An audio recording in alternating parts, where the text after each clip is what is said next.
સૌરાષ્ટ્રની એકમાત્ર સ્કૂલ જ્યાં ટ્રસ્ટી તથા સંચાલકો ડોક્ટર, એન્જિનિયર તથા શિક્ષકો છે એવી Kanabar school of science and commerce. કાર્યક્ષેત્ર ધોરણ 5 થી 10, 11-12 સાયન્સ એન્ડ કોમર્સ. દીકરાઓ અને દીકરીઓ માટેના ઉજ્જવળ ભવિષ્ય માટે વાલીઓની પહેલી પસંદગી Kanabar school of science and commerce.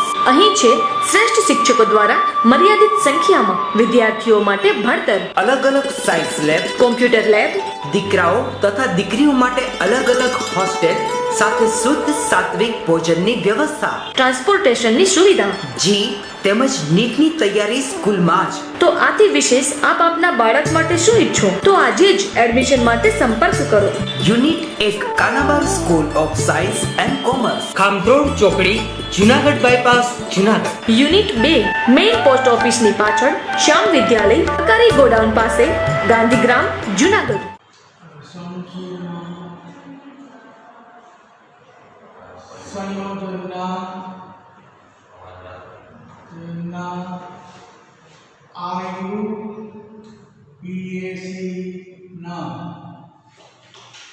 तो संकीर्ण संयोजन आयुपीएससी नाम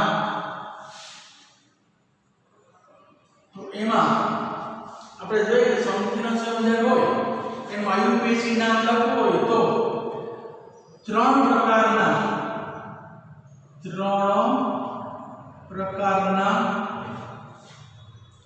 સંકીર્ણ સંકીર્ણના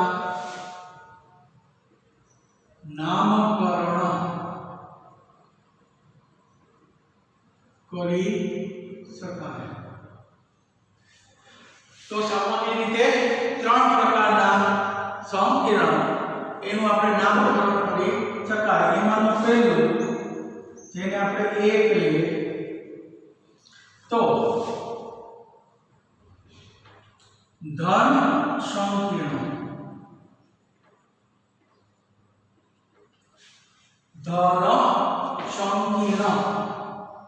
જેને કાઉન્સ ઉપર ધન ઉજ્જબાર હોય. બીજું ઋણ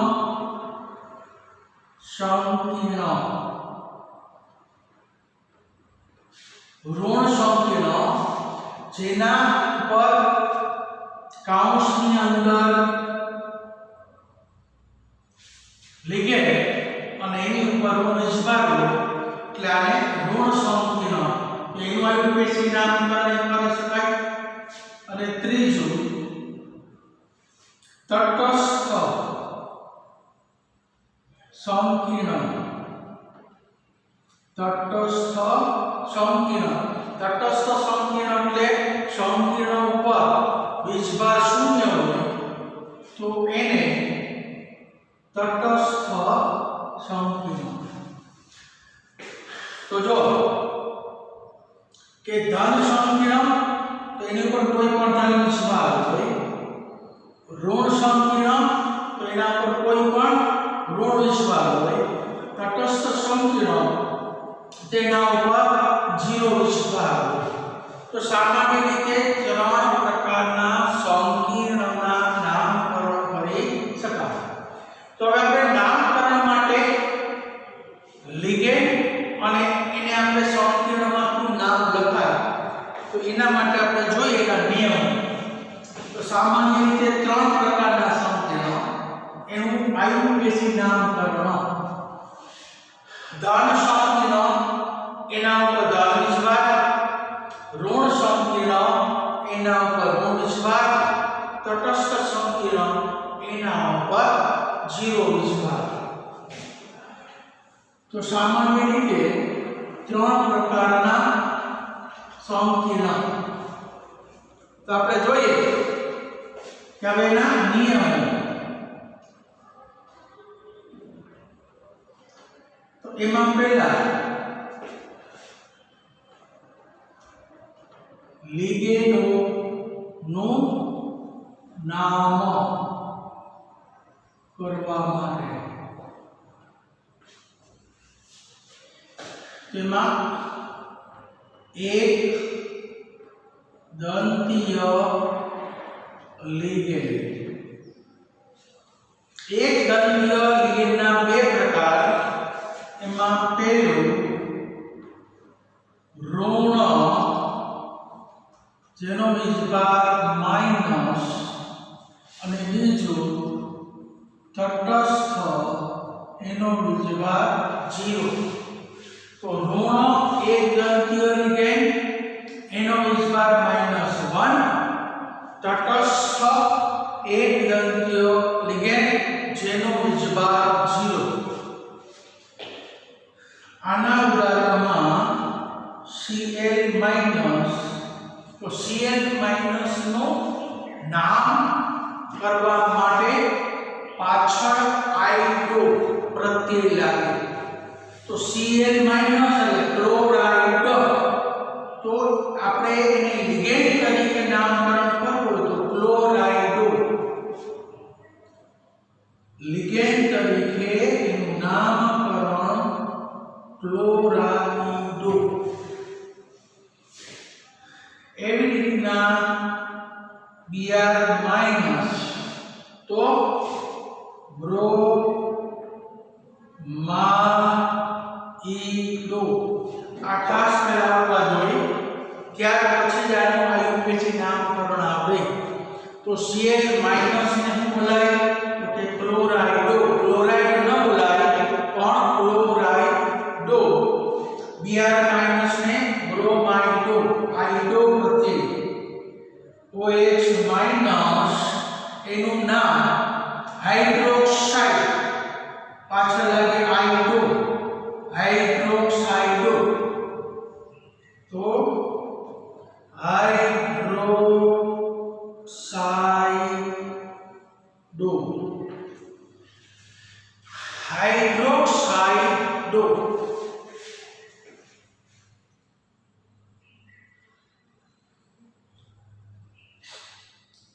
Cl- તો સાયનાઇડ, સાયનાઇડો. નામ થાય સાયનાઇડો. સાયનાઇડ તો સાયનાઇડો. એના NH2- એમાઇડો. એમાઇડો.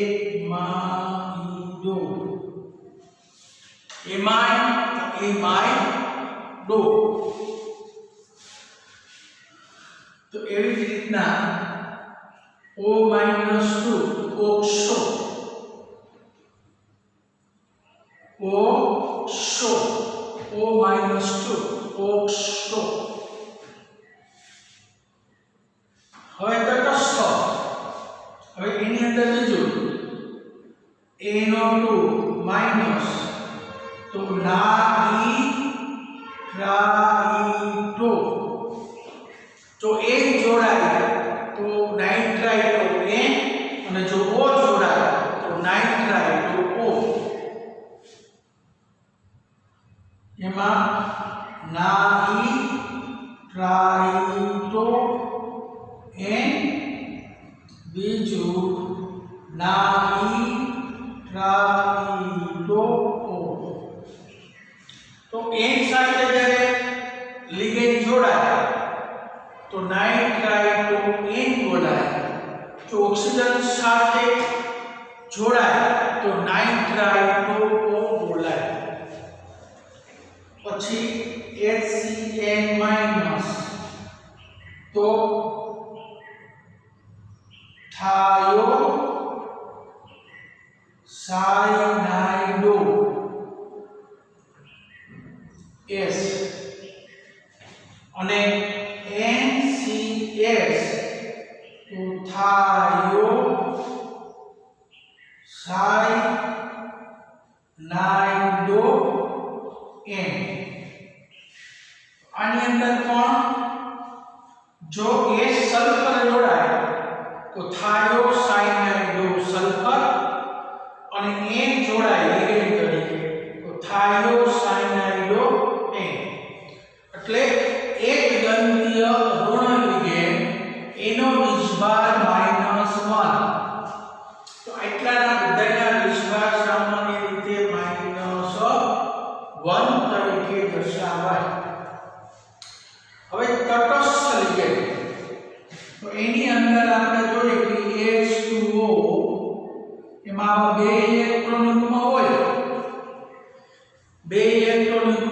ઓક્સિજન પર, છતાં એક જ ઇલેક્ટ્રોન યુગ્મ આપે એટલે એને એક દંતીય લિગેન્ડ કહેવાય.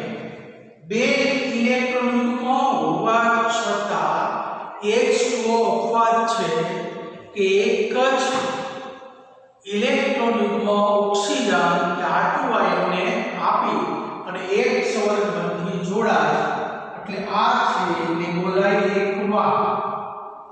એનું નામ છે એકવા.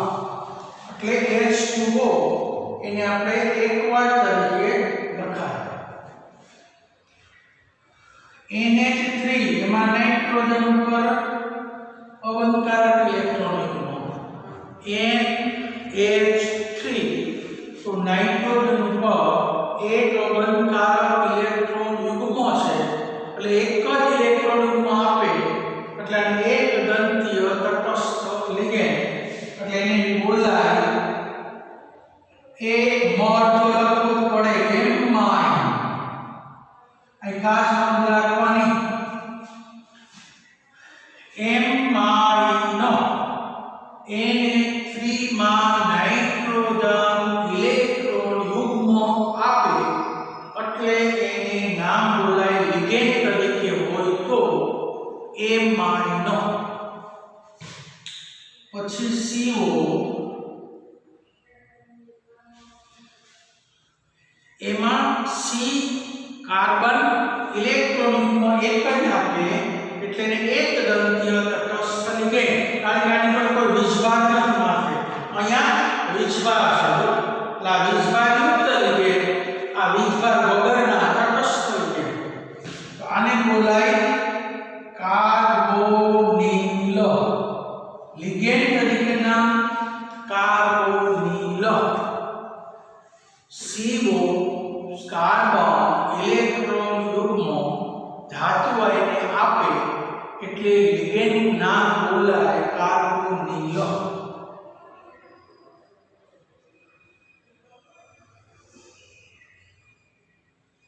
નાઇટ્રોજન NO માં ઇલેક્ટ્રોન યુગ્મ આપે એટલે એનું નામ છે નાઇટ્રોસિલ. આ બધાય નામ પહેલા આવડવા જો તો લેવું પછી નામ આવડે. નાઇટ્રોસિલ અને CH3NH2 જેમાં n ઇલેક્ટ્રોન યુગ્મ આપે એટલે એને આપણે આગળ કાર્બન યુગ્મમાં જોયું એમ જ મિથેનેમાઇન. એટલે આટલા એક દંતીય લિગેન્ડ, ઋણ એક દંતીય ligand Cl- chlorido, Br- bromido, OH- hydroxido, Cn- cyanido, NH2- amido, O-2 oxo આપવા છે. બે વિજભાર છતાં એક દંતીય લિગેન્ડ NO2- એમાં N જોડાય અને NO2- માં O જોડાય. N જોડાય તો લખાય નાઇટ્રાઇટો N અને બંધિત O થાય તો બોલે નાઇટ્રાઇટો O. હવે HCN થાયોસાયનાઇડ, જો સલ્ફર જોડાય તો થાયોસાયનાઇડો S અને N જોડાય તો થાયોસાયનાઇડો N. આટલા તમારે ખાસ યાદ રાખજો. એટલા હવે તટસ્થ એક દંતીય લિગેન્ડ એટલાનો જ આપણો ઉપયોગ થાય મોટા ભાગના સંસ્થામાં. H2O અપવાદ છે એને એક વાદ બોલાય. CO તેને બોલાય કાર્બોનિલ. NO તો નાઇટ્રોસિલ. CH3 બોન્ડ NH2 તો મીથેન એક જ કાર્બન છે મીથેન અને આ એમાઇન એટલે મીથેનેમાઇન. એટલા એક દંતીય લિગેન્ડ એનું નામકરણ.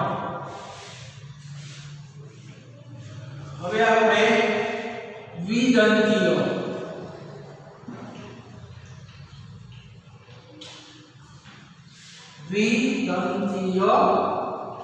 લિગેન્ડ એમાં પણ ઋણ દ્વિદંતીય લિગેન્ડ. હવે અહીંયા બીજો પ્રકાર દ્વિદંતીય લિગેન્ડ એનો વીજભાર -2 અને બીજો તટસ્થ લિગેન્ડ એનો વીજભાર 0. તો સામાન્ય રીતે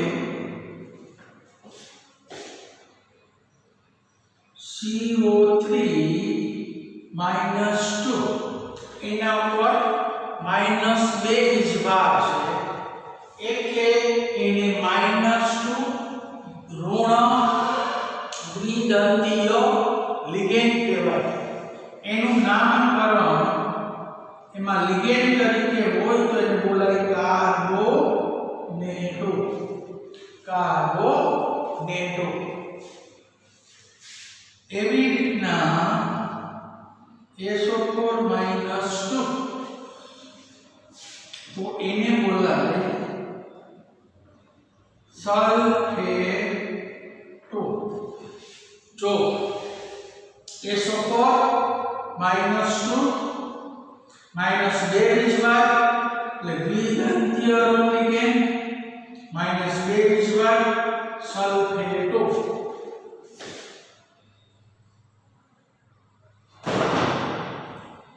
SO3 -2 એને બોલાય સલ્ફાઇટો.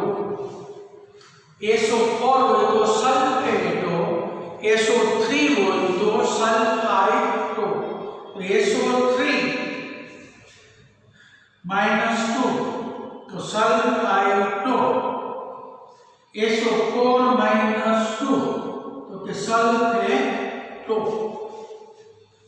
અને ત્રીજું C2O4 -2 એને આમ પણ લખાય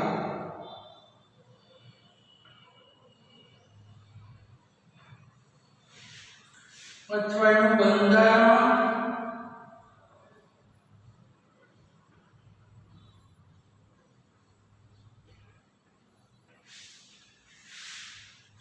એને OX વડે દર્શાવાય. C2O4 -2 બરોબર બે કાર્બન ડબલ O એક માઇનસ -1 -2 અથવા એનું બંધારણ કાર્બનના 4 બંધ થઈ ગયા ડબલ O બંધ O minus C double O minus એક વધારે 4 એને OX -2 વડે દર્શાવાય. ટૂંકમાં ઓક્ઝેલેટો નું નામ છે ઓક્ઝેલેટો. ઓક્ઝેલેટો. તો એટલા તમારે ખાસ નામ રાખવાના. ખાસ નામ આઈયુએસએ નામ તરીકે દ્વિદંતીય ઋણ લિગેન્ડ. એટલા લિગેન્ડ છે એનું નામ ખાસ યાદ રાખજો. જો CO3 આપેલું હોય તો એને લખજો કાર્બોનેટો. SO4 આપેલું હોય SO4 આપ્યું હોય તો લખજો સલ્ફેટો. SO3 આપ્યું હોય તો લખજો સલ્ફાઇટો. C2O4 -2 આપ્યું હોય તો લખજો કાર્બોનેટો. 2. હવે આપણે તટસ્થ લિગેન્ડ એમાં ખાસ એક નોંધ ઉપયોગ આવે NH2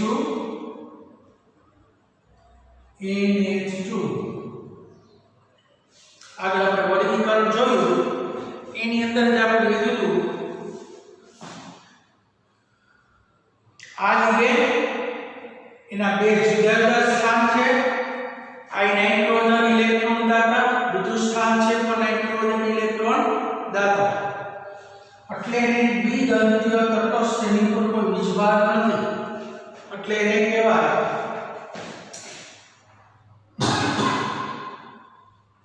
એને En વડે દર્શાવો En એટલે આવડા બંધારણ એનું નામ છે 1 2 ethane 1 2 ethane 1 2 diamine ethane 1 2 diamine આ બંધારણ આ En વડે દર્શાવાય એનું નામ છે ethane 1 2 diamine બીજું આ પણ લખી શકાય છેડાના કાર્બન ઉપર બે ઇલેક્ટ્રોન દાતા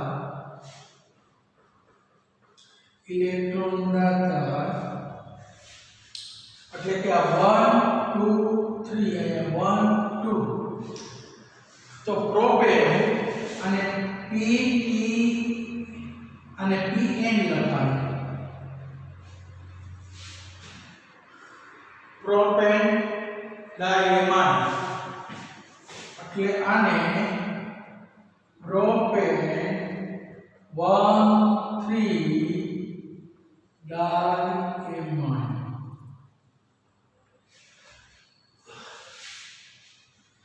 one અને 3 બે NH2 એટલે ડાયમાઇન એટલે આટલા આપણે દ્વિદંતીય લિગેન્ડ એનું નામકરણ દ્વિદંતીય લિગેન્ડ અને ઋણ લિગેન્ડ અને તટસ્થ લિગેન્ડ એને આપણે આ રીતે નામ આપી શકાય હવે બહુદંતીય લિગેન્ડ પેલા બધાના નામકરણ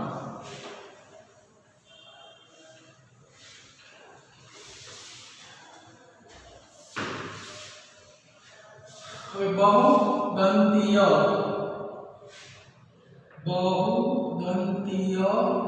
લિગેન્ડ આપણે જોઈએ કે બહુદંતીય લિગેન્ડ એની અંદર આપણે CH2 પછી N એક ઇલેક્ટ્રોન આપે બીજા કાર્બનનો N બીજો ઇલેક્ટ્રોન આપે હવે CH2 COO minus CH2 COO minus CH2 COO minus CH2 COO minus તો આ બે નાઇટ્રોજન અને 4 ઓક્સિજન એટલે ટોટલ 6 ઇલેક્ટ્રોનિકમાં દાતા પરમાણુ જે ષટદંતીય લિગેન્ડ આને કહેવાય ષટદંતીય લિગેન્ડ તેનું નામ બે કાર્બન છે એટલે ઇથિલિન બે કાર્બન એટલે ઇથિલિન બે નાઇટ્રોજન એટલે ડાયમાઇન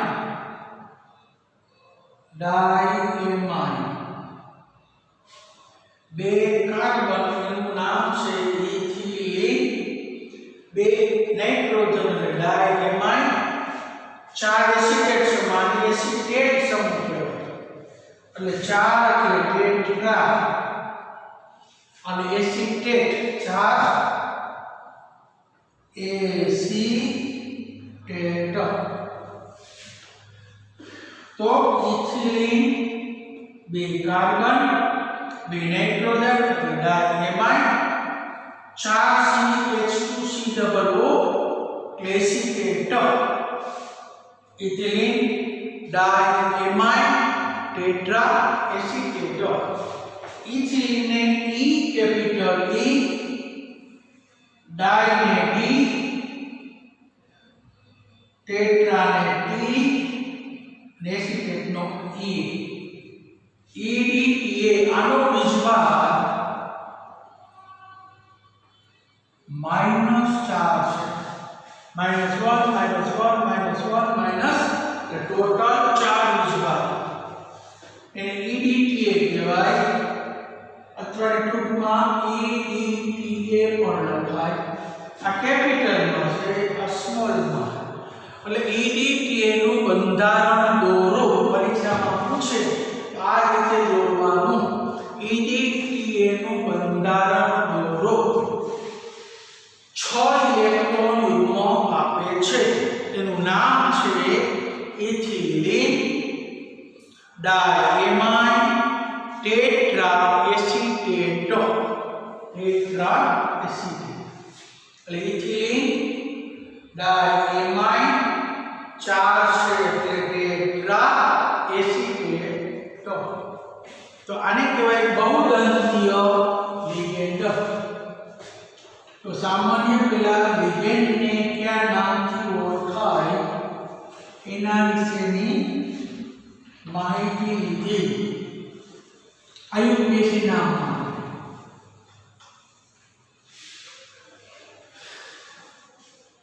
ચાલો હવે લિગેન્ડની સંખ્યા પ્રમાણે નામ લખવું. હવે લિગેન્ડની સંખ્યા 2 હોય તો ડાય, 3 હોય તો ટ્રાય, સંખ્યા 2 3 4 5 અનુક્રમે ડાય, ટ્રાય, ટેટ્રા, પેન્ટા, કા નામ કરવું. જો 2 હોય તો ડાય લેવાનું, 3 હોય તો ટ્રાય, ટેટ્રા, પેન્ટા નું નામ કરવું. પછી અંગ્રેજી શબ્દાનુસાર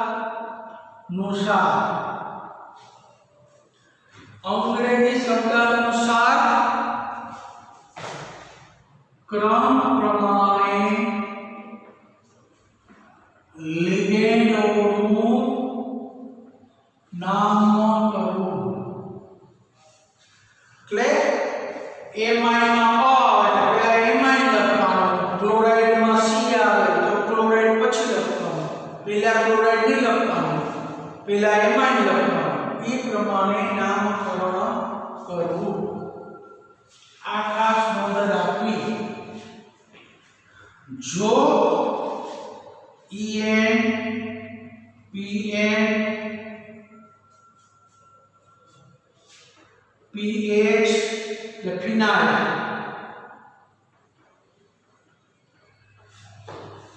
EN PN PH EDTA વગેરે જો EN હોય PN હોય PH એટલે phenyl હોય EDTA હોય વગેરે લિગેન્ડોની સંખ્યા જો 2 હોય, 2 લિગેન્ડોની સંખ્યા 2 હોય તો એને 20 બોલવું કેવું 20 3 બોલો તો 30 4 બોલો તો તેત્રાકીસ જો લિગેન્ડની સંખ્યા 2 હોય en 2 હોય તો 20 પછી કૌંસમાં નામ લખો પછી કૌંસમાં લિગેન્ડનું નામ લખવું તો જો en છે ઇથેન 1,2 ડાયમાં એ બે હોય તો પહેલા 20 લખવું પછી કૌંસમાં en નું આયુર્વેદિક નામ લખવું આટલી ખાસ નોંધ રાખજો આપણે એનું નામકરણ શીખવું છે તો આ નામકરણ માટે આપણે આ દરેક વસ્તુ ધ્યાનમાં રાખવી જોઈએ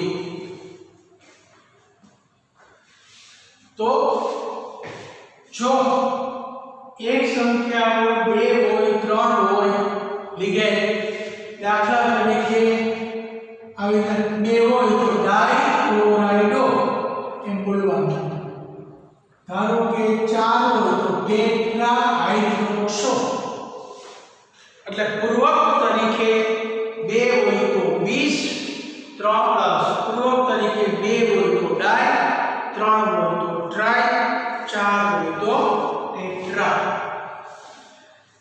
અને જો en હોય તો 20 3 હોય તો 30 4 હોય તો ટેટ્રાકીસ આ પ્રમાણે તમારે નિયમ જાળવવા એટલે આપણે આયુપીએસી નામ આપણને આવડે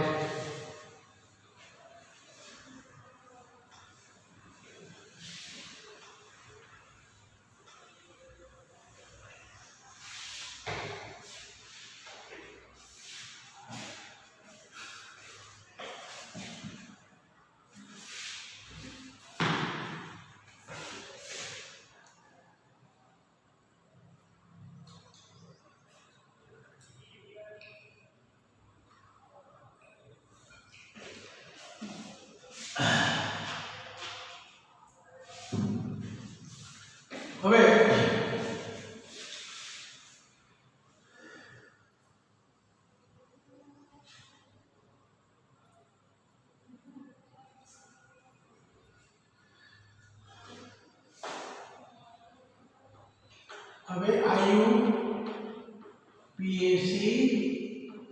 નામ કરવા માટે ઉદાહરણ પહેલા આપણે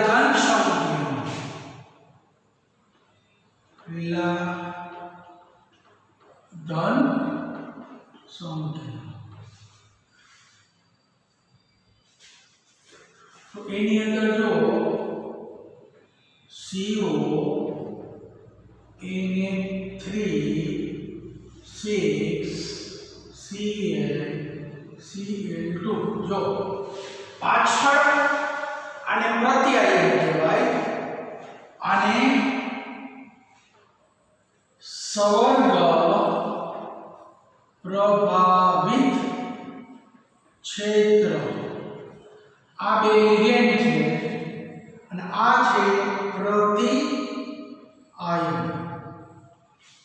હવે પ્રત્યાયન છે એ લિગેન્ડ તરીકે વર્તતો નથી આ લિગેન્ડ છે આ પહેલા ધાતુ હંમેશા પહેલું જે લખાય ને ધાતુ એની સાથે જોડાયેલા છે ને લિગેન્ડ એની પાછળના ભાગમાં જે જોડાય એને પ્રત્યાયન હવે આ ધન હોય સંકીર્ણ કરુણ હોય એટલે ધન સંકીર્ણની અંદર પાછળના ભાગમાં પ્રત્યાયન જોડાય આ આટલું સંકીર્ણ ધન આ પ્રત્યાયન છે એ ઋણ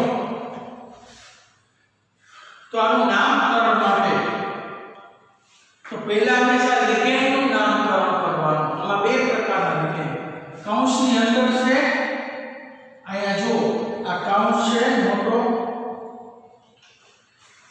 અંદર પહેલા ધાતુ, પછી એની સાથે જોડાયેલા લિગેન્ડ. લિગેન્ડ કેટલા પ્રકારના છે? તો કે બે પ્રકારના, એક Na3 ને Cl. એ કેવા લિગેન્ડ છે? તો કે એક દંતીય લિગેન્ડ. આગળ આપણે જોયું એક દંતીય લિગેન્ડ. તો હવે પહેલા Na3 છે અને બીજું ક્લોરાઇડ છે. તો એ Na3 એટલે એમાઇન. એમાઇનમાં પહેલા અંગ્રેજી શબ્દ અનુસાર O આવે, ક્લોરાઇડમાં C આવે. તો ABCD અંગ્રેજી શબ્દ અનુસાર પહેલા O આવે પછી C આવે. એટલે પહેલા નામકરણમાં હેક્સા એમાઇન નામ તમને લખાવી દીધા. એમાઇન અહીં મોડ કરવો ભૂલાય નહીં.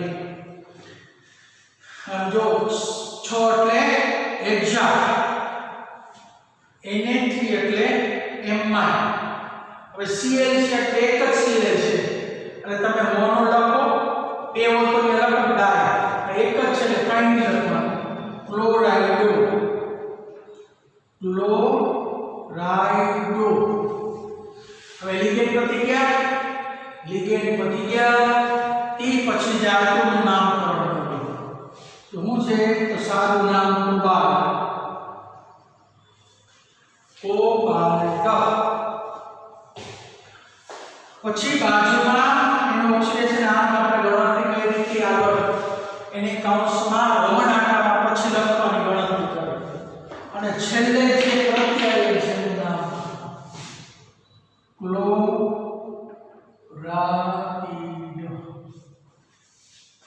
પૂરું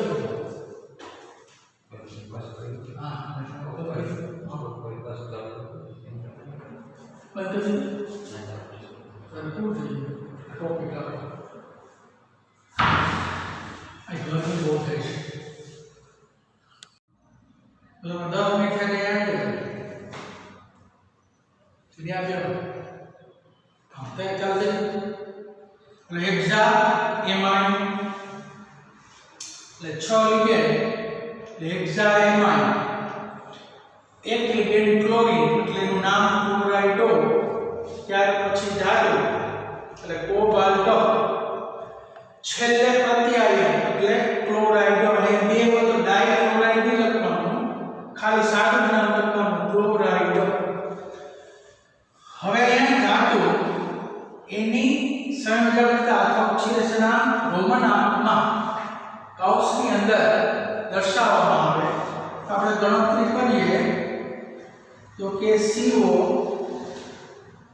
પ્લસ લિગેન્ડની સંખ્યા 6, Na3 નો વીજભાર 0 પ્લસ ક્લોરીનની સંખ્યા 1 એનો વીજભાર કૌંસમાં -1 બરોબર. આ માઈનસ હોય તો -2, આ બાજુ +2 આવે, આ -1 આવે. એટલે બે ક્લોરીન છે, આ માઈનસ છે, આ પ્લસ 2 એટલે આ સંયોજકતા આને લાગે, આ સંયોજકતા આને લાગે. એટલે અહીંયા +2. તો CO 6 0 એટલે 0, 1 માઈનસ એટલે -1 બરોબર +2, CO બરોબર +3 એટલે સ્કાર્બો કોબાલ્ટ એની સંયોજકતા +3. એને રોમન આંકમાં આવી રીતે દર્શાવો.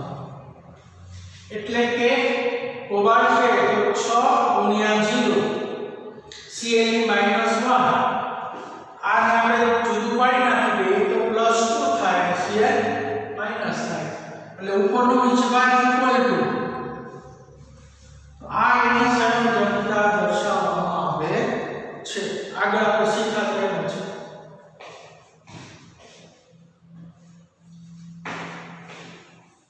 ચાલો આવી રીતના બીજું ઉદાહરણ.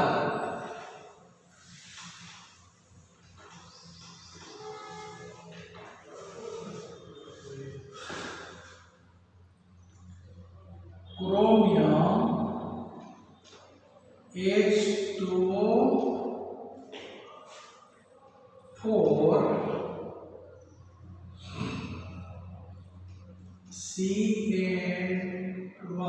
CN Br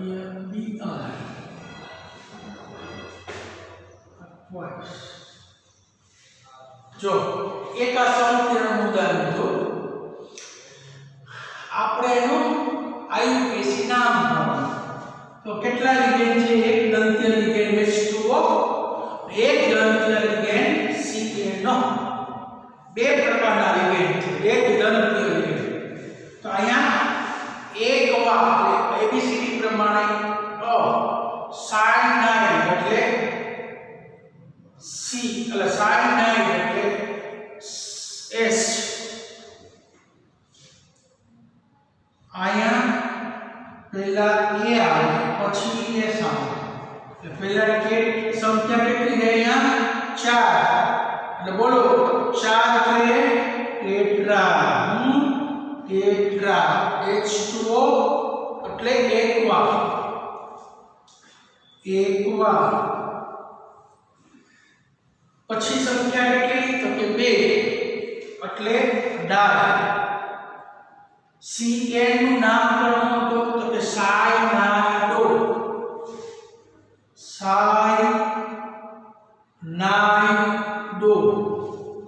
એટલે પહેલા એકવાર એબીસીડી પ્રમાણે સાયનાઇડ એબીસીડી પ્રમાણે S પહેલા A આવે પછી S આવે એટલે નામકરણ કરવામાં પહેલા એકવાર લખવાનું ટેટ્રા એકવાર પછી ડાઈ સાયનાઇડો પછી ધાતુ તો ક્રોમિયમ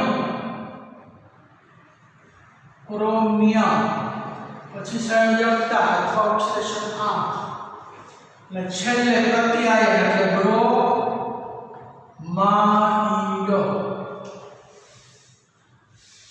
ચાલો હવે આને આપણે ઓક્સિડેશન નામ ગણીએ તો આને આપણે ક્રોમિયમ નો પરમાણુ એટલે Cr प्लस H2O कितना है तो कि 4 H2O નો સ્વાર કેટલો તો કે 0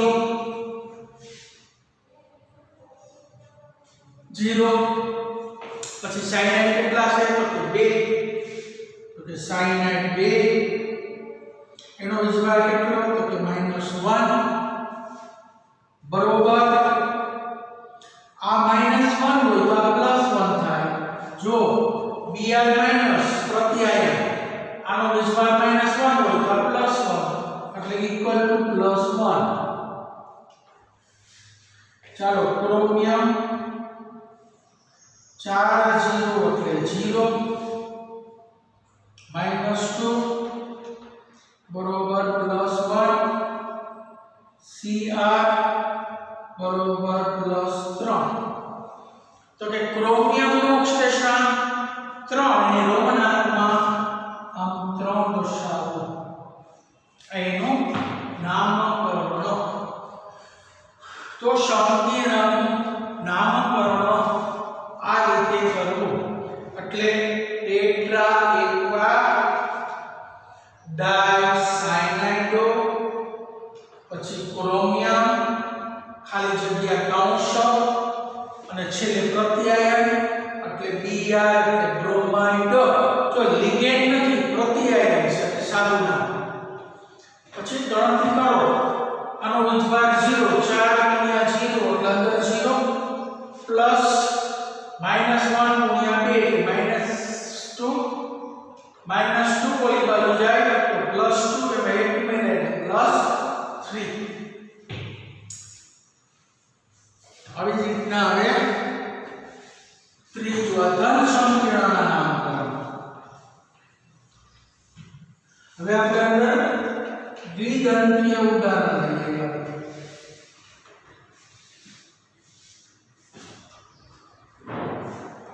ચાલો Ct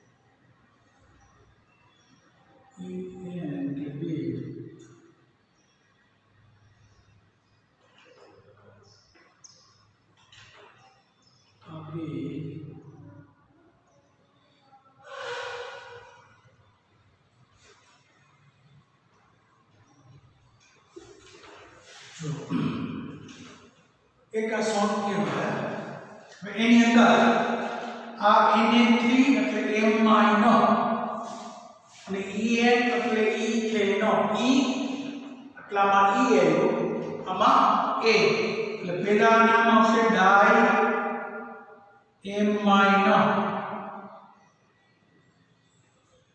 પછી આપણે કીધું કે EN EDTA એની જો સંખ્યા 2 હોય તો ડાયરી લખવાનો પણ ત્યાં 20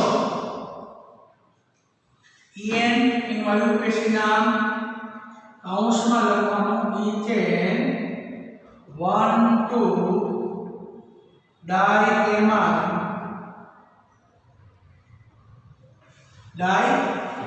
તો પહેલા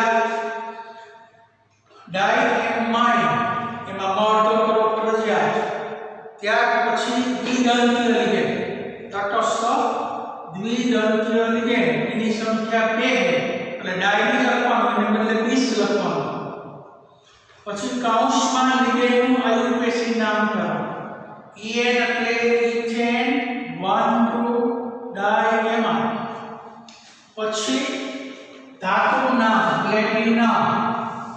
પ્લેટિનમ પછી કૌંસ છોડી દેવાના જેમાં એની સંયોજકતા લખવાની અને અંતે પ્રત્યાયન ક્લોરાઇડ